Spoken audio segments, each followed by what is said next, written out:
প্রিয় দর্শক বন্ধুরা, আশা করি সকলেই ভালো আছেন।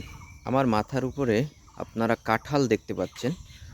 আমার মনে হয় সবাই এই ফলটিকে কাঁঠাল নামেই চেনেন।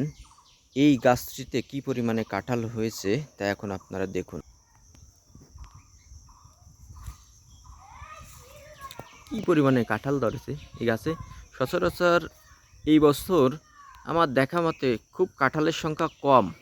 গতবার অনেক কাঁঠাল হয়েছিল, কিন্তু এই বছর সেই হিসাবে কিন্তু কাঁঠালের সংখ্যা অনেক কম, অনেক।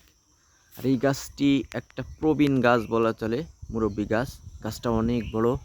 ওইদিকে ওই যে আছে, ওইদিকেও কাঁঠাল হয়েছে, বিশাল ব্যাপার।